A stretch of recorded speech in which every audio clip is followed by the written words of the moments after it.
पाकिस्तान शाहीन बाग, ये मुद्दा बीजेपी का दिल्ली चुनाव में नहीं चला, लेकिन बिहार में और बंगाल में, दूसरे राज्यों में क्या लग रहा है, ये जो एजेंडा है ये काम करेगा या फिर नहीं? बिल्कुल नहीं काम करेगा। लोग आहिस्ते आहिस्ते जागरूक हो रहे हैं और लोगों को जागरूक होना पड़ेगा, उसके सिवा कोई चारा भी नहीं है। यूपी में आपने देख लिया, इतना बच्चे के पैदा होने का रेट नहीं है जितना मरने का रेट है एक इंसान के। तो यूपी का बड़ा अच्छा, कल फेसबुक पे मैंने एक सोशल नेटवर्किंग पे मैसेज पढ़ा कि दिल्ली वालों आपको बहुत बहुत मुबारक, आपके हिस्से में कोहिनूर आया और हमारे हिस्से में गौमूत्र और गोबर, यही आ रहा है ना उनके हिस्से में।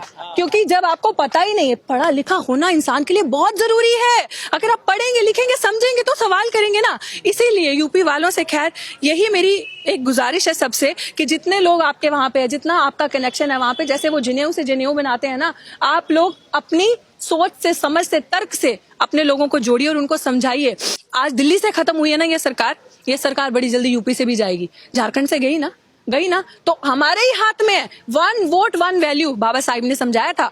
1 वोट की कीमत क्या है वो आपके हाथ में है। अपना वोट सोच समझ के दीजिए। बड़े अच्छे अच्छे सपने दिखाएगी ये सरकार, लेकिन अल्टीमेटली आपका कोर्ट, ये सरकार, कांशीराम जी ने क्या कहा था कि जब दलित पढ़ने लिखने लगेगा बच्चा, तो ये लोग किसका सहारा लेंगे? कोर्ट का सहारा लेंगे आपके अगेंस्ट काम करने के लिए। और आज देख लीजिए क्या हो रहा है। जब आप पढ़ लिख रहे हैं, आप तर्क कर रहे हैं, आप आवाज उठा रहे हैं, तो ये लोग कोर्ट का सहारा ले रहे हैं, कह रहे हैं हमने कुछ नहीं किया, कोर्ट ने किया जो किया। अरे कोर्ट को सपना आना था, कोर्ट सोए उठ गया। और कोर्ट में भी कौन है? इन्हीं के लोग हैं। कोर्ट में जो है इन्हीं के लोग हैं। तो जब सब जगह वकील, अजय जजेस जो है वो पहले ही आपके खिलाफ हैं। जज तो चाहता है आप कुछ लेकर आए, आपके अगेंस्ट फैसला लें। जो जज है वो ऑलरेडी आपके, क्योंकि सब मनुवादी विचारधारा के, वो हिंदुस्तान का, बाबा साहिब का संविधान पढ़ के नहीं आते कोर्ट में। वो कसम जरूर खाते, लेकिन रोज मनु का संविधान पढ़ के वो कोर्ट के अंदर आते हैं। तो वो आपके खिलाफ है। इसलिए बड़ा जरूरी है पढ़ना, अपने लोगों को आगे लेकर आना। आपके लोग, आप में से वकील बने, जज बने, जब आपके लोग सामने आएंगे तो सवाल करेंगे और ऐसी सरकार को हराएंगे।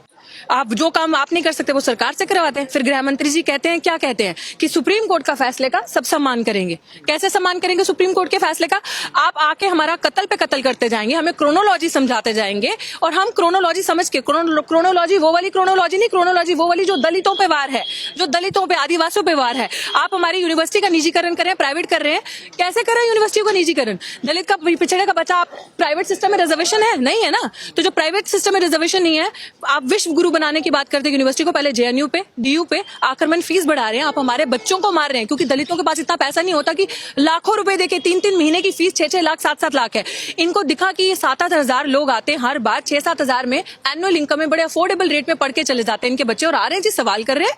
आज आप अपने रिजर्वेशन से चंद टिकटें लेके जाकर बैठे हैं संसद के अंदर, उनसे वो बर्दाश्त नहीं हो रहा कि आप सवाल कर रहे हैं। तो सरकार की ही मंशा है ये जो मनुवादी विचारधारा के, जो अमित शाह, एक तड़ी पार, दूसरा अब हो गया BA MA पास नहीं, गृह मंत्री सर्टिफिकेट दिखा रहा है प्रधानमंत्री को डिफेंड करने के लिए। देखिए गृह मंत्री जो है वो प्रधानमंत्री का वकील है, समझने की कोशिश कीजिए। वो सर्टिफिकेट किसके दिखा रहा है? प्रधानमंत्री के, कि अब ये लो जी हमारा प्रधानमंत्री पास हो गया BA और MA पास। तो आप ये बड़ी अच्छी साजिश है। अभी भी दलितों बहुजनों से मेरी ये रिक्वेस्ट है कि समझ जाइए, जाग जाइए, इस सरकार की मंशा को समझिए, क्योंकि सरकार की मंशा है कि आपको मेन स्ट्रीम से काटना। अगर आप अभी नहीं समझे, क्योंकि वो प्रूव करेंगे कि आप लोग वोट देते हैं, वो प्रूव करेंगे इस चीज को कि हमारी सरकार ऐसे नहीं बनती। देखिए आपने हमें वोट दिया है, आप लोग काहे वोट देते हैं? क्यों अपना वोट खराब कर रहे हैं? क्यों जगह जगह जा जाके अपने लोगों को समझाते नहीं है? बड़ा जरूरी है हम लोगों को समझाना। ये सिस्टम हम लोगों के लिए सेफ नहीं है जब तक ये मनुवादी विचारधारा के लोग मानता है कि आरक्षण पर खतरा है सरकार? बिल्कुल खतरा है। खतरा नहीं है, मैंने कहा कम और ज्यादा करने के नहीं। ये जो इस प्रावधान आया है कि स्टेट आरक्षण को देखेगी, स्टेट क्या करेगी?